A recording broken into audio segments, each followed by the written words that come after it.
धर्मशाला में जो मजदूर बाढ़ में बह गए थे उनमें से 6 लोग मिल गए हैं, लेकिन ऐसी हालत में मिले हैं कि कोई मलबे के नीचे दबा था तो कोई पत्थरों के बीच फंसा था।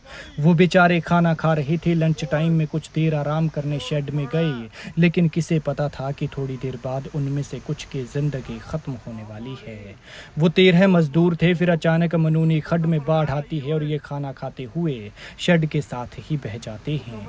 3 किसी तरह से बच गए, 10 बह गए और अब तक 6 मजदूर ही मिले हैं, और वो भी कभी न उठने वाली हालत में।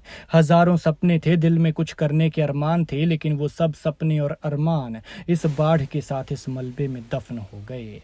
लेकिन इन बेचारों की किस्मत देखिए, खाना खाते हुए यमराज इन्हें अपने साथ ले गया, जिसको लेकर अक्सर ये कहावत है कि खाना खाते हुए तो भगवान भी इंतजार करते हैं। जो मिले हैं उनमें से कोई बेचारा घर का इकलौता कमाने वाला था, किसी की शादी होने वाली थी तो कोई ऐसा था जिसके सहारे पूरा परिवार था। लेकिन अफसोस की अचानक आई इस आफत ने बहुत कुछ छीन लिया है। तबाही का आज तीसरा दिन है और रेस्क्यू लगातार जारी है। टीमों ने लापता मजदूरों की तलाश के लिए चप्पा चप्पा छान मारा है, और देखिए कैसे एक एक पत्थर को हटाकर हर जगह देखा जा रहा है। लेकिन जरा सोचिए कि आखिर खड्ड में बहते हुए बड़ी बड़ी चट्टानों से लगकर इन बेचारों का क्या हाल हुआ होगा। एक तो पानी का प्रहार और दूसरा पत्थरों की मार।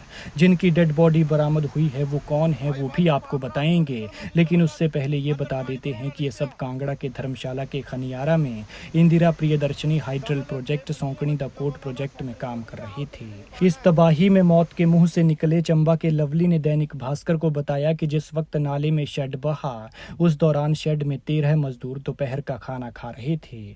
खड्ड में बाढ़ की गड़गड़ाहट की आवाज आई तो वो खुद जंगल की तरफ भागा और किसी तरह से अपनी जान बचाई, और उसके साथ ही शेड समेत उसकी आंखों के सामने बह गए।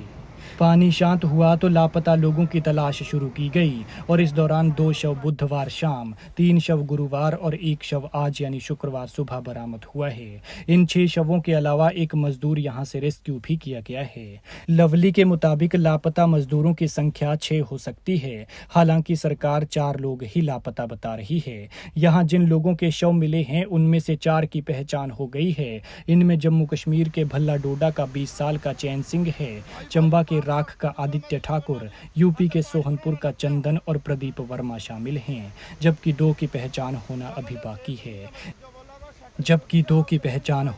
बाकी है। लेकिन अफसोस कि जिन बेगुनाहों की मेहनत मजदूरी से इनका परिवार चलता था, उनकी जिंदगी एक पल में ऐसे चली गई कि काल आया और एक झटके में इन्हें पंजे में दबोच कर चला गया।